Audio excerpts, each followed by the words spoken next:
Carta de Tiago, capítulo 1, verso 1, diz assim: Tiago, servo de Deus e do Senhor Jesus Cristo, as 12 tribos da dispersão, saudações. A epístola de Tiago, irmãos, ela sofreu ferrenhamente por causa das severas críticas que foi objeto por parte de Martinho Lutero. Não é possível esquecer tão facilmente que Lutero chamou a epístola de Tiago de uma epístola de palha, afirmando, além disso, que não pôde encontrar Cristo nela. Diferente das outras epístolas, como de Paulo, de João. Portanto, ela é também atacada exatamente por conta da aparente discrepância doutrinária com as demais cartas. Exemplo, quando comparamos o que Tiago disse no capítulo 2, do verso 21 ao 24, com o que Paulo ensinou sobre a justificação em Gálatas 2,16 e Romanos capítulo 3, verso 28. Portanto, a despeito das aparentes contradições entre Paulo e Tiago, há, irmãos, uma profunda unidade. Não há aqui contradição. E Paulo concordaria com Tiago que só a fé viva justifica. É uma fé acompanhada de obras. E Tiago vai nos ensinar, nos orientar, nos dizer que essa fé que não é acompanhada por boas obras, ela é morta. Lembro-me muito bem de certa vez ter ouvido o pastor Ney Wagner pregar sobre esse texto, de que é uma fé inoperante. Fui querer melhorar a palavra, acabei piorando, né? É uma fé ineficaz, improdutiva. Portanto, Paulo e Tiago, eles não se contradizem. Eles estão em perfeita harmonia. A carta de Tiago, irmãos, ela é um escrito de caráter sapiencial, ou seja, de sabedoria. E isso mostra que conseguimos perceber a sabedoria do discernimento cristão diante das situações. Portanto, antes de iniciarmos um estudo em qualquer livro das Sagradas Escrituras, devemos fazer algumas perguntas para uma compreensão do texto sagrado. E sobre a epístola de Tiago, devemos fazer 4 perguntas importantes com relação à epístola. E em primeiro lugar quem foi Tiago? O versículo que a gente leu vai nos dizer que Tiago, servo de Deus e do Senhor Jesus Cristo, as 12 tribos da dispersão, saudações. É isso que a gente vê aqui. Portanto, a primeira pergunta é: quem foi esse Tiago? É assim que ele se apresenta logo no verso 1. Tiago, simplesmente ele diz isso, Tiago. É assim que ele vai se apresentar. E Tiago, irmãos, era um nome bastante comum. E quem conhece um pouco do hebraico ou do hebraísmo nas Escrituras, sabemos que Tiago é uma variação do nome Jacó, que é Iacov, ou Jacó. Portanto, Tiago é essa variação do nome Jacó do Antigo Testamento. Assim como a gente vê também essa variação em Paulo. Paulo se chamava Shaul, né, que é a variação do termo Saul, do primeiro rei da nação de Israel. Então, o nome Shaul, que era Paulo, foi dado exatamente em homenagem ao primeiro rei de Israel. Então, Tiago, da mesma forma, Tiago era um judeu. A primeira referência que temos com relação a essa pergunta, quem foi Tiago? Tiago, filho de Zebedeu e irmão de João. Foi um dos indivíduos, que mais conhecido com esse nome era um pescador que foi chamado por Cristo para segui-lo e tornar-se um discípulo, em Mateus capítulo 4, verso 17 ao 22. E Jesus apelidou Tiago e seu irmão João de filhos do trovão por causa de sua impulsividade. A gente percebe essas referências, essa nomeação, esse apelido em Marcos capítulo 3, verso 17 e Lucas 9, 51. Tiago foi o primeiro dos discípulos a dar a vida por Cristo, sendo executado por Herodes no ano 44 depois de Cristo, como está lá o relato em Atos capítulo 12, verso 1 e 2. Que vai dizer o seguinte: naquela mesma ocasião, o rei Herodes decidiu maltratar alguns da igreja e matou ao fio da espada Tiago, irmão de João. A segunda referência que temos, irmãos, com relação a Tiago, que era um nome muito comum na antiguidade, era o filho de Alfeu. Foi outro discípulo. A gente vê a referência em Mateus capítulo 10, verso 3, mas sabemos pouca coisa sobre ele. Mateus também é identificado como filho de Alfeu, em Marcos capítulo 2, verso 14, e alguns estudiosos conjecturam que os dois talvez fossem irmãos. Não há indicação alguma de que tenha sido esse Tiago que escreveu a epístola que vamos examinar. A terceira referência que temos é Tiago, pai de Judas, o discípulo.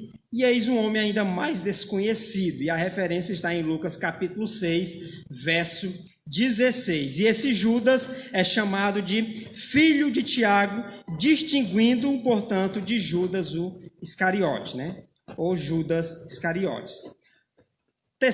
A quarta referência que temos é Tiago, irmão de nosso Senhor. Então, e parece o candidato mais provável à autoria da carta, não se identifica como irmão de Jesus, antes se refere a si mesmo humildemente como servo de Deus e do Senhor Jesus Cristo.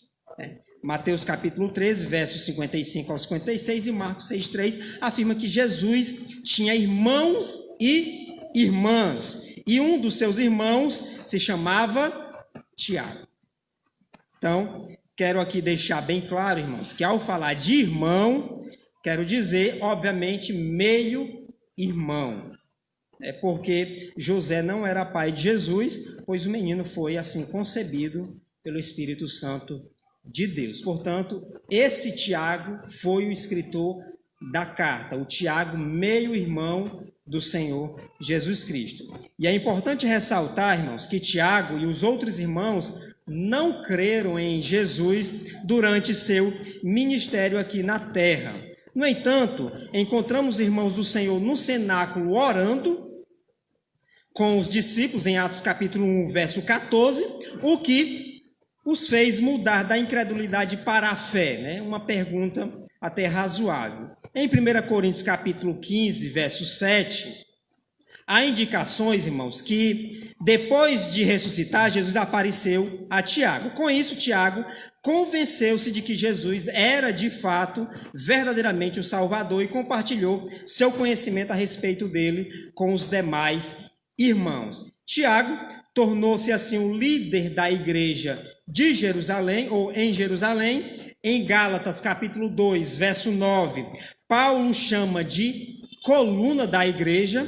Essa é uma referência bem interessante, pois foi ele quem serviu como moderador na assembleia descrita em Atos capítulo 15, e a partir do verso 13, Tiago toma a palavra. E quando Pedro foi assim liberto da prisão também, enviou uma mensagem especial a Tiago, em Atos capítulo 12, verso 17, e quando Paulo visitou Jerusalém, levou a Tiago saudações especiais e a oferta de amor dos gentios, em Atos capítulo 21, versos 18 e 19. Não há registro alguns na Bíblia, mas, segundo a tradição, irmãos, Tiago foi martirizado no ano 62 depois de Cristo, e diz, né, que os fariseus de Jerusalém odiavam de tal modo o testemunho de Tiago que o jogaram do alto do templo e o espancaram até a morte com porretes. E quem conta essa história é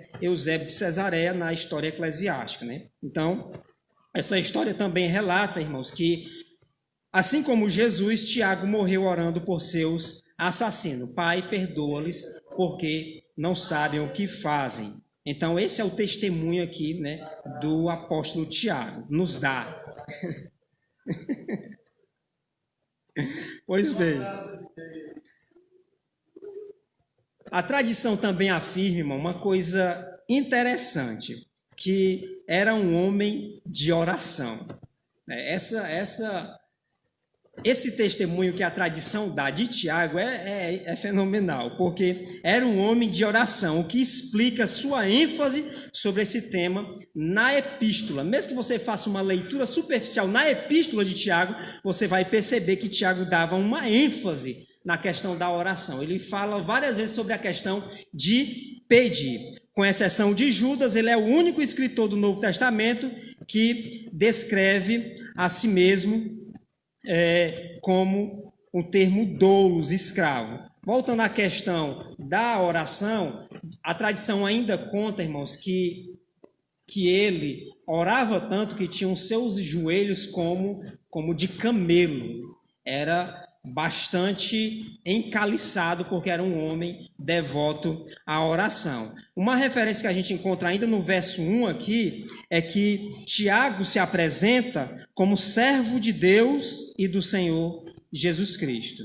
E o termo usado aqui é doulos, escravo. O termo grego é doulos, escravo, sem acrescentar nenhuma outra qualificação. Perceba que quando você lê Judas também, que era meio irmão de Jesus, a gente percebe também a mesma referência, que Judas se apresenta como escravo. Ele não diz, né, ele não fala com aquele tom orgulhoso, eu sou o meio irmão de Jesus, ou eu sou apóstolo. Ele diz, escravo de Jesus Cristo. Diferente, né, dos dias de hoje, né, que os caras colocam o título acima do próprio nome. A gente vai se conversar com o cara, ele não aceita o irmão fulano de tal, ele não, é o apóstolo fulano de tal, é o diácono fulano de tal, é o pastor fulano de tal. Se você fosse direcionar ele como irmão fulano de tal, irmão Francisco, irmão isso, irmão aquilo, ele não quer. Tem que colocar primeiro um título eclesiástico acima do seu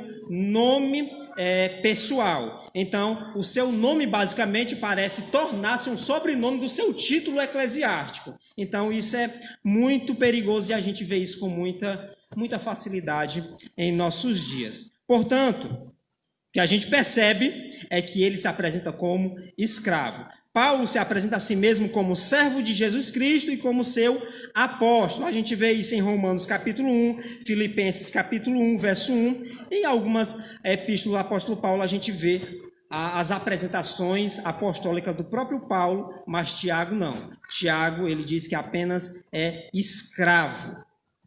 Tiago não vai mais além de chamar-se a si mesmo de escravo de Deus e do Senhor Jesus Cristo. E há pelo menos 3 implicações nesse título, irmãos, que eu quero aqui destacar para nosso conhecimento. Implica obediência absoluta. O escravo não reconhece outra lei à parte da palavra de seu amo ou senhor. Não tem direitos próprios de nenhuma classe. É possessão absoluta de seu senhor e está ligado a este por uma total e indisputável obediência. Então, isso implica, quando ele diz escravo, isso implica uma obediência absoluta. Então, é importante ressaltarmos essa verdade no próprio texto, de que isso implica uma obediência absoluta. Em segundo lugar, implica humildade absoluta. É a palavra de um homem que não pensa em seus privilégios, que não se gloria de seus privilégios, mas em seus deveres, não em seus direitos, mas em suas obrigações. É um homem que perdeu sua própria identidade para servir a Deus. Ora, um fato interessante, irmãos, é que nós somos escravos. Antes éramos escravos do pecado. Hoje somos escravos de Jesus Cristo também. Então, o que mudou? Só mudamos de Senhor. Antes, nosso Senhor era Satanás, era o mundo, era a carne. Hoje não, o nosso Senhor é Jesus Cristo, é o nosso Senhor. Portanto, humildade absoluta. É isso que Tiago tem, é isso que implica aqui na apresentação do Tiago. É um homem que perdeu a sua própria identidade para servir a Deus. É um homem que literalmente negou-se a si mesmo, que disse não a si mesmo para dizer sim a Deus. E perceba, né, eu acabei de falar que antes ele era um cara que não creu em Jesus. Então, perceba a transformação radical que houve nesse homem. E em terceiro lugar, implica lealdade absoluta. É a atitude de um homem que não tem interesses próprios, porque está plenamente entregue a Deus. O que ele o faz para Deus.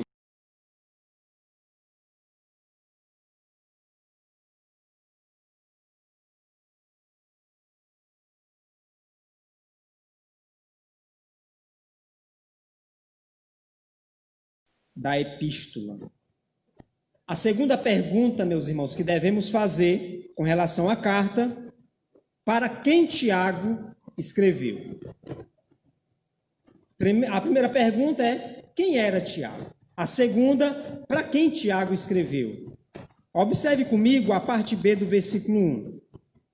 As 12 tribos da dispersão. Algumas traduções falam diáspora, mas o termo é a mesma coisa, é dispersão. Saudações. A carta é dirigida às 12 tribos que estão na dispersão. E Tiago escreveu a judeus que viviam fora da Palestina. O termo 12 tribos, irmãos, pode significar apenas o povo de Israel, a nação judaica, como em Atos capítulo 26. O fato de muitos judeus viverem fora da terra prometida mostra, irmãos, o declínio espiritual de sua nação naquele tempo. Deus os havia dispersado por todas as nações. E a gente vê isso no decorrer do próprio Antigo Testamento. Em Deuteronômio capítulo 4, verso 25 ao 31, a gente percebe que a desobediência de Israel resultaria nessa dispersão. E aí a gente percebe em todo o decorrer do Antigo Testamento que por conta de idolatria, desobediência, a nação, o povo hebreu, o povo judeu, sempre foram dispersados pelo próprio Deus.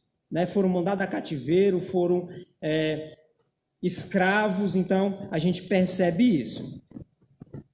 Quando Pedro dirigiu-se àquela grande congregação de judeus em Pentecostes, falou a homens de diversas nações, em Atos capítulo 2, do verso 9 ao 11. E Tiago enviou a sua carta a judeus cristãos. O termo dispersão em Tiago 1, irmãos, é interessante. Essa designação era usada para identificar os judeus que moravam fora da Palestina. Mas o termo grego dá a ideia de espalhar semente. Quando os cristãos judeus foram dispersos na primeira onda de perseguição em Atos capítulo 8, na verdade, o que ocorreu foi uma semeadura em diversos lugares e muitas dessas sementes deram muitos frutos. E aí devemos louvar a Deus por essa dispersão, porque aí a igreja expandiu e assim foi cumprido os propósitos de Deus. E os cristãos judeus espalhados por todo o Império Romano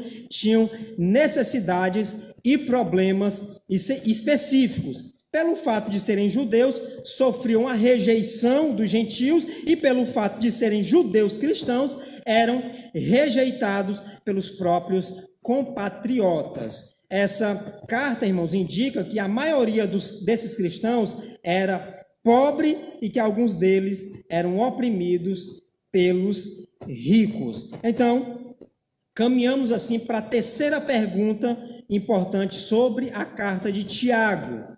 Por que Tiago lhes escreveu? Cada epístola, irmãos, do Novo Testamento, ela tem o seu próprio tema, um propósito aos destinatários. Toda vez que você estiver lendo alguma carta, é importante que tenhamos em mente essa verdade.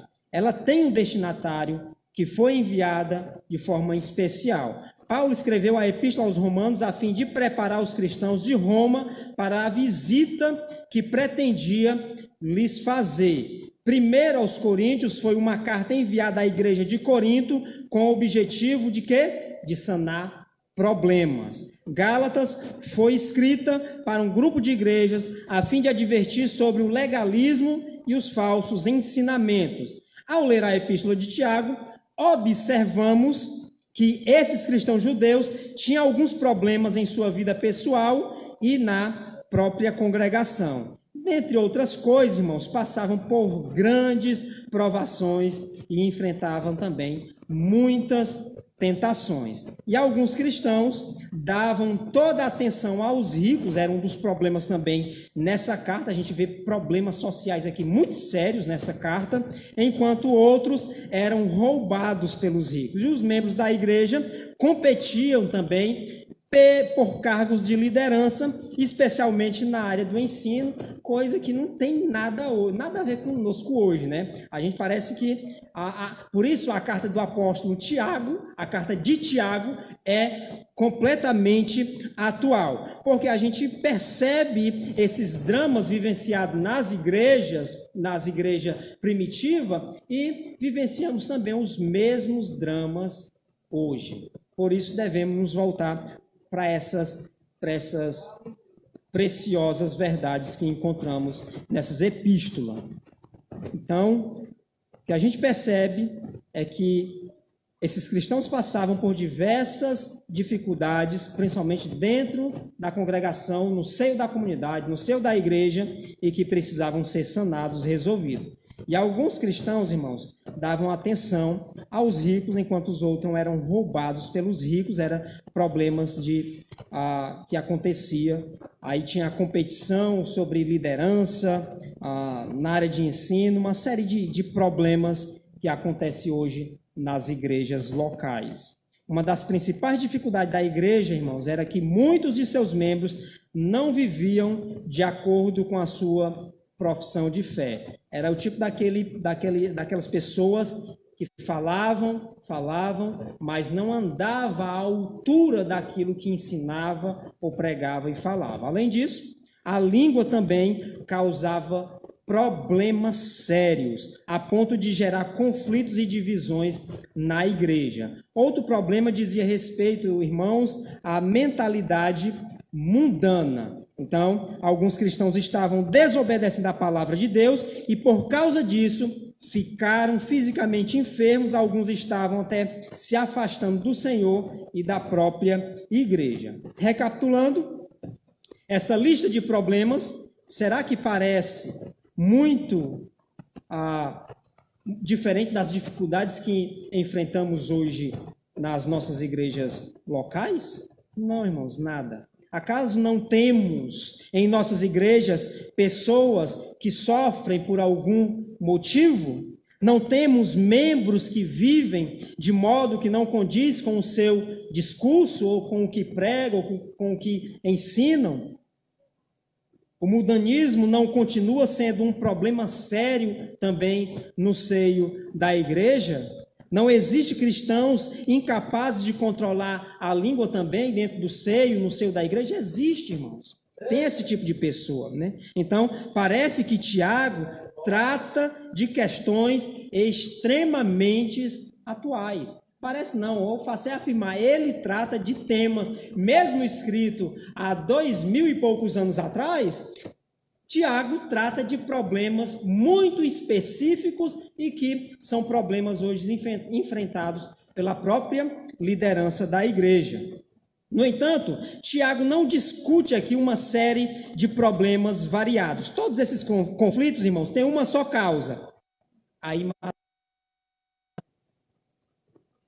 Talvez aqui seja o coração do problema no seio da igreja. A imaturidade espiritual. Os cristãos simplesmente não estavam crescendo.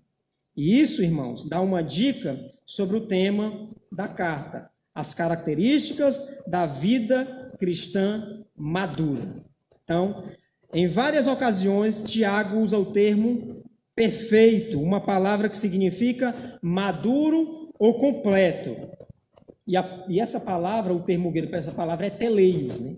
Quando a gente vê aquele colégio teleios, é exatamente essa ideia, é maduros, né? Então, o que a gente percebe é que havia essa imaturidade no seio da igreja. E em várias ocasiões, Paulo faz uso desse termo perfeito, que é uma palavra maduro, completo. Quando ele fala de um perfeito varão, no capítulo 3, no verso 2, não se refere a um homem impecável, mas sim a um indivíduo maduro, poderíamos dizer equilibrado, adulto espiritualmente. O que causa muitos problemas hoje, irmãos, no seio da comunidade, é essa imaturidade. Às vezes os cristãos não querem amadurecer, não querem crescer. Parecem ter 50, 30, 50, 40 anos de fé, mas ainda continuam meninos espirituais. Eles não desenvolvem, eles não crescem. E aí quem sofre? A liderança. Porque imagine você tem filhos e o que você mais deseja, almeja, é que eles vão amadurecendo no decorrer do tempo. Você já pensou criar filhos que nunca amadureçam? Então isso torna-se um problema, ainda que seja muitas vezes fofo, admirável, mas o maior desejo do pai e da mãe é que filhos cresçam, amadureçam, né? Que eles comecem a tomar decisões e tornem-se assim responsáveis por suas decisões. Então o que a gente percebe no seio da igreja é essa imaturidade por parte de muitos cristãos. Portanto, a maturidade espiritual é uma das grandes necessidades da igreja hoje. Muitas congregações são áreas de recreação, parece ser, né? A área de recreação para criancinhas, não área de trabalho para adultos. Os membros não têm maturidade suficiente para ingerir o alimento espiritual sólido de que necessita, de modo que precisam ser nutridos com leite, como o autor da carta aos Hebreus, no capítulo 5, no verso 11, nos ensina. É claro que eu estou falando aqui de maturidade para aqueles que já têm um bom período de fé, não para aqueles que estão chegando agora, que têm meses ou 1 ano, 2 anos de fé. Esses ainda estão em um processo de maturação, de maturidade. Portanto, ao ver alguns problemas com os quais Tiago lidava, percebemos, irmãos, que todos apresentam características de crianças pequenas. No capítulo 1, do verso 1 ao 4, a gente vê a impaciência em meio às dificuldades. Será que você, que é pai, que é mãe, você nunca viu isso nos filhos? Os filhos pedem, às vezes eles se tornam impacientes no pedir, eles começam a fazer birra em pedir as coisas, impacientes. Então, os crentes aqui dessa carta da dispersão, né, eles eram impacientes em meio às dificuldades. No capítulo 2, no verso 14, dizer a verdade, mas não praticar. Então, aqui é um outro sinal da imaturidade no seio da igreja. No capítulo 3, no verso 1, nenhum controle sobre a língua. Perceba, irmãos, que o fruto do Espírito que Paulo nos ensina é domínio próprio. E aqui Tiago vai nos dizer sobre o domínio da língua. Então, o que aprendemos com isso é que a falta de domínio com a língua também revela falta de maturidade espiritual. E aí no capítulo 4, no verso 1, a gente vê brigas e cobiças. Perceba que quando a gente olha para esses textos, a gente vê muita clareza no que Tiago ensina. Porque, às vezes, eu olho para os meus filhos brigando, eu tenho 3, uma não mora comigo, mas eu tenho 2, né? Então, eu vejo eles brigando e a gente percebe essa imaturidade por parte deles. Então, na igreja acontece a mesma coisa, brigas e cobiças. E essas brigas, Tiago vai orientar de onde provém, de onde elas têm a sua raiz. O que a gente percebe também, no capítulo 5, no verso 1, coleção de brinquedos materiais. E isso também revela falta de maturidade espiritual. A imaturidade espiritual é o maior problema das igrejas. Foi o maior problema da igreja no primeiro século. E é o maior problema também de muitas comunidades hoje. Por isso o chamado é que cresçamos, amadureçamos no Senhor Jesus Cristo. Deus procura pessoas maduras, irmãos, para realizar sua obra. E, por vezes, só consegue encontrar crianças incapazes de conviver com os demais membros da congregação. Às vezes, me admira o fato de que o cara confessou Cristo ontem. Está com 3 meses, 5 meses, talvez 1 ano, o cara virou pastor já. Está dirigindo a igreja. Ou seja, não teve tempo de amadurecimento. Então, isso torna-se um problema para a comunidade daquele cara que está dirigindo. Por quê? Porque ele vai criar filhos imaturos, porque ele é um próprio imaturo. Né? Então, existe esse perigo. E não só na questão pastoral, mas na questão de outras funções na própria comunidade. Então, Deus procura pessoas maduras para realizar sua obra e, por vezes, só consegue encontrar crianças, muitas vezes, incapazes. Os 5 capítulos, irmãos, da carta sugerem 5 características do cristão maduro. No capítulo 1, paciência em meio às provações, às tribulações. No capítulo 2, praticar aquilo que ensina, praticar a verdade. No capítulo 3, controlar sua língua, controlar a própria língua. No capítulo 4, ser um pacificador e não um agitador. Tem pessoas que têm a capacidade mais de ser agitador do que pacificador. E no capítulo 5, orar em meio aos problemas. Então, a gente percebe esse caminho que é trilhado, o caminho do amadurecimento na carta de Tiago. À medida que se examina cada capítulo, vê sempre que a ênfase é a maturidade espiritual e como obtê-la. Então, a epístola de Tiago é uma sequência lógica da epístola aos Hebreus, pois um dos temas centrais de Hebreus é perfeição espiritual, é amadurecimento também, é progredir nessa fé em que professamos, é crescer. E o termo perfeito em seus correlatos são usados em hebreu pelo menos umas 14 vezes, segundo alguns estudiosos. Portanto, o versículo-chave de Hebreus é o capítulo 6, no verso 1. Deixemo-nos levar para o que é perfeito, ou seja, para a maturidade espiritual. O autor de Hebreus explica a salvação perfeita disponível somente em Jesus Cristo. E Tiago exorta seus leitores a que se desenvolva sobre o alicerce dessa salvação perfeita e cresçam em maturidade. Sem a obra perfeita de Cristo, não seria possível o aperfeiçoamento do cristão. Portanto, somos chamados, meus irmãos, a amadurecer, a crescer, a abandonar os brinquedos e a ter maturidade. Porque muitas coisas que acontecem no seio da comunidade simplesmente são revelando a nossa imaturidade. Em quarto lugar, como aproveitar o máximo dessa carta? Uma vez que o tema é maturidade espiritual, é bom começar examinando o próprio coração para ver em que pé estamos na vida cristã. Então, a epístola de Tiago, irmão, vai revelar o nosso coração. O que tem dentro do nosso coração? O estudo da carta. Em primeiro lugar, é essencial ter nascido de novo, irmãos.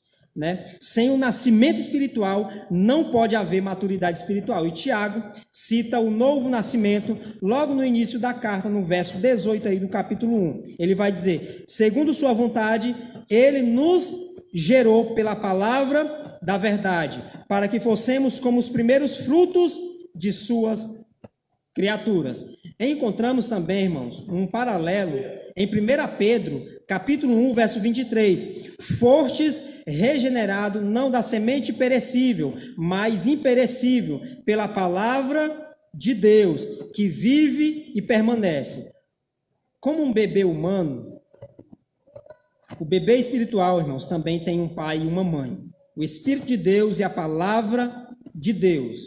E citamos anteriormente 2 versículos que mencionam essa verdade da palavra de Deus, que é o texto de Tiago 1,18 e 1 Pedro 1,23. E João, capítulo 3, no verso 5 e 6, cita o Espírito de Deus. No verso 5 vai dizer o seguinte: Jesus respondeu, em verdade te digo, que se alguém não nascer da água e do Espírito, não pode entrar no reino de Deus. No verso 6 vai dizer, o que é nascido da carne é carne, o que é nascido do Espírito é Espírito. E alguns estudiosos, irmãos, afirmam que o nascer da água refere-se ao nascimento físico. Todos os nascidos da água, e o próprio Nicodemos pensou também em termos humanos, como ele diz no verso 4. De que maneira, então, uma pessoa pode nascer de novo? O Espírito de Deus usa a palavra de Deus para gerar nova vida dentro do coração do pecador que crê em Jesus Cristo. E isso, irmãos, é um milagre, é uma obra de Deus. A regeneração não tem participação humana, né? É obra de Deus. Assim, no que tange a salvação, eu sou monergista. No que tange a santificação, eu sou sinergista. Então, há cooperação. Na santificação existe a cooperação humana, mas no que tange a regeneração, a salvação, Deus é o autor, é Deus quem realiza esse milagre. Tanto o milagre da salvação como da regeneração, que estão intimamente casadas. Portanto, o Espírito usa a palavra a fim de convencer o pecador de sua culpa, para em seguida lhe revelar o Salvador. Somos salvos pela fé, como o apóstolo Paulo nos diz em Efésios capítulo 2, no verso 8 e 9. E a fé vem pela palavra de Deus. Por isso o apóstolo diz que a fé também nem vem de nós, ela vem de Deus, ou seja, vem pela proclamação da palavra de Deus, como o apóstolo nos ensina em Romanos capítulo 10, verso 17. Tendo nascido de novo, há um segundo elemento essencial para aproveitar ao máximo o que Tiago escreveu: examinar com honestidade nossa vida à luz da palavra de Deus. E Tiago compara a Bíblia como o quê? Um espelho. É isso a comparação que Tiago faz, e ao estudar a palavra, olhamos para o espelho divino e vemos como somos de fato.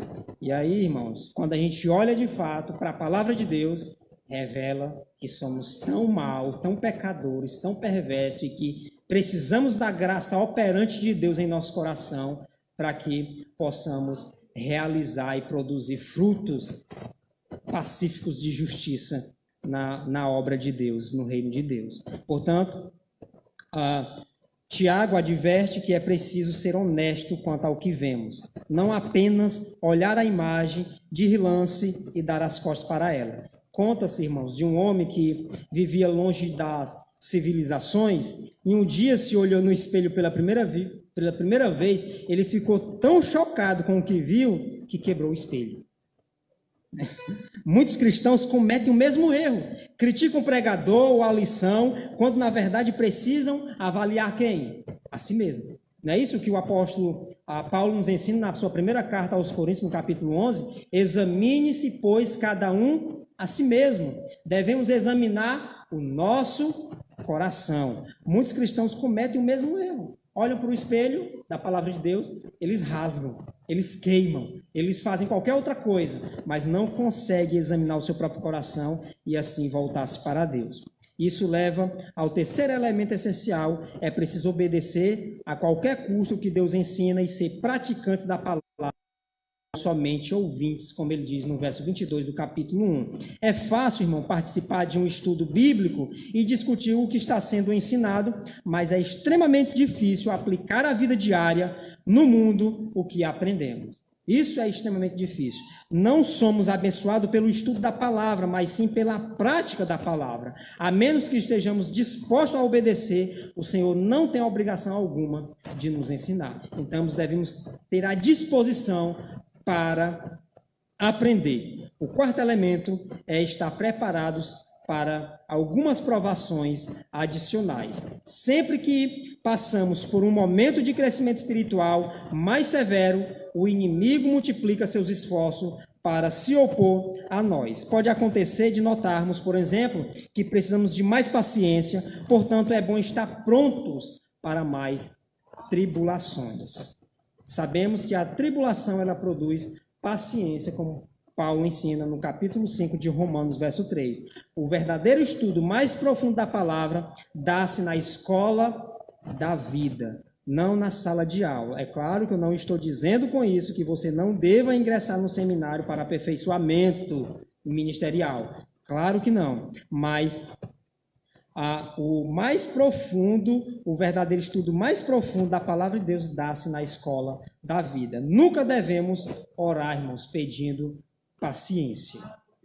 É uma das coisas que não somos orientados a pedir em oração. A grande ferramenta que Deus usa para produzir e desenvolver a paciência em nós é a tribulação. Por fim, o crescimento espiritual deve ser medido de acordo com as Escrituras. Não se deve usar como parâmetro de vida a de outros cristãos, irmão. Isso é um erro completamente. Mas sim a palavra de Deus e o Filho de Deus. Em Efésios capítulo 4, verso 12 ao 15, para encerrarmos, diz o seguinte: tendo em vista o aperfeiçoamento dos santos para a obra do ministério e para a edificação do corpo de Cristo, até que todos cheguemos à unidade da fé e do pleno conhecimento do Filho de Deus, ao estado de homem perfeito, à medida da estatura da plenitude de Cristo, para que não sejamos mais inconstantes como crianças, levados ao redor por todo o vento de doutrina, pela mentira dos homens, pela sua astúcia na invenção do erro. Pelo contrário, seguindo a verdade em amor, cresçamos em tudo naquele que é o cabeça, Cristo. Nem todos os que crescem em estatura crescem em maturidade, irmãos. Também há uma diferença entre crescer e amadurecer.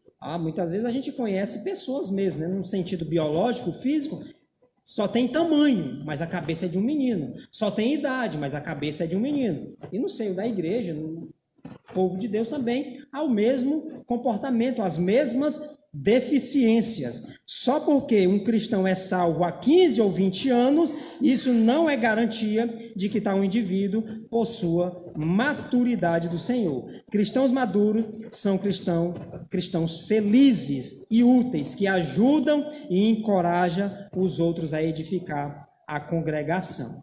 Então, esse é o ensino que podemos aqui tirar, os ensinos que podemos tirar aqui da carta de Tiago.